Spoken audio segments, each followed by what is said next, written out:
We're here in solidarity with the workers in Wisconsin because if they take collective bargaining away from the unions, the state workers in Wisconsin, there'll be an earthquake across the nation, and every state in the union will be trying to limit or repeal workers' rights for state employees.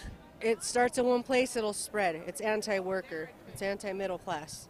Well, I think that it's a symptom of a national problem. It's not just located, it's not isolated only in Wisconsin, you know? And I feel like as a citizen of the country, it's in my vested interest. I don't have children, but I don't see how cutting public education is a positive thing for the country at all. Why are you here today? I'm here today to support the working folks here in Denver and their solidarity with the working folks in Wisconsin. Because there's a lot of people that are only a couple of months away from losing their home, from being on the street, and this is about working people. This isn't about helping the banks out. It's not about being silent and letting the powerful do what they want. With the folks that work very hard to get by and to make this country what it is, a great country. It's always been a country built on labor, and I think it's important that people recognize that. We're here to make sure that everyone knows that Tea Party supports financial and economic stability. We think the government needs to trim their budgets just like all of us have at home.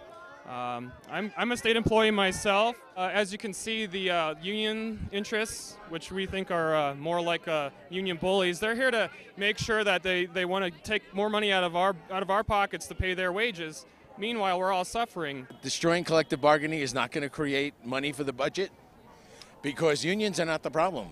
The cuts in Wisconsin were all agreed to by the union, but that's not good enough for the Republican governor. He wants collective bargaining. And the whole point of free speech is that you have two sides that disagree, you discuss, and you come up with a resolution. Well, they're taking those rights away. What do you feel the just answer, the just solution would be?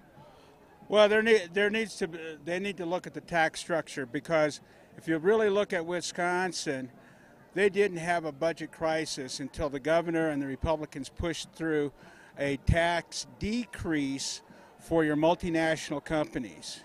Now they're trying to say that they've got a budget crisis, and then they're trying to take it out on the workers. And the workers have given in on the budget issues, but really what they want to do is break the backs of unions. I feel it's only just that we all pay our share of taxes, not just the middle class or the lower class. I think the upper class needs to get taxed, and corporations need to pay their share. They are not voters. They're not individuals. They don't have that right. I think if they slash the military budget, it would be a lot better for the country, quite frankly. I think that, I like weekends and 8-hour workdays, and I can thank the union and the Labor Party for that. And I just don't think it's the answer. I know people will debate this, whether we live in a democracy or not, but the unions are really democracy in action. It is a place where people can go and they bargain and they negotiate every day for not only their wages, but also for their health care, for workmen's comp, for all the things that I think that are important as a people to actually live happily in our society.